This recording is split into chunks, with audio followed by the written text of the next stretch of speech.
बाद सब कलाकार लोग के बाधा ना जितना नियम सब खातिर नियम होला। वेद प्रकाश छोटू जी हमारे भाई बहुत ही बढ़िया लगा।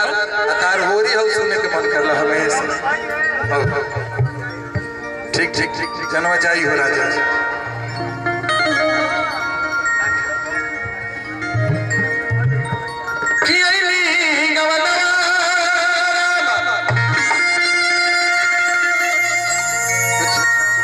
गौना के बाद बोला तो कम से कम कनिया अपना कपार पर कुछ धो लेनी सब मैंने अपना अपना बुझले के बाद बलियो के कनिया हलो एगो सखी अपना सखी से कहली कि कैसे कैसे हम होली खेलनी एक लाइन बहुत पुरान गीत आप सबके आशीर्वाद मिल रहे असो गौले बने चौक पिचुकरिया भाग 2 तनी डाले दाना हल्का हो ललका रंग खलका में क्यों हुई बहुत कुछ हुई कि अइली गवनवा चढ़ते फगुनाए रमा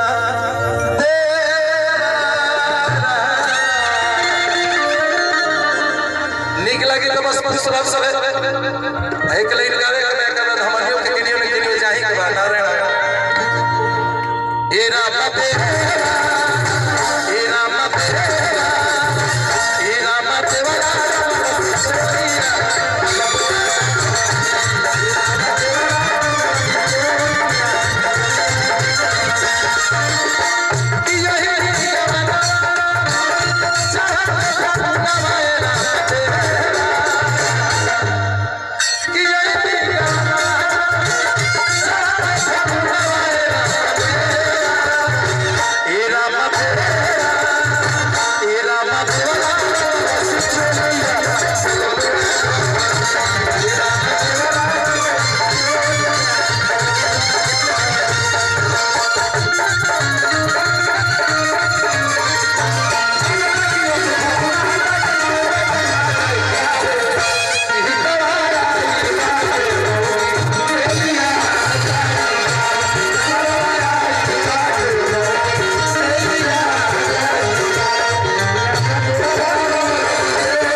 डाले से बेसी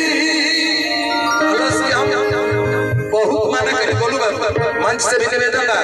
हेलो जो भी मंच पर देख के बैठे हैं आप सबका जिम्मेवारी है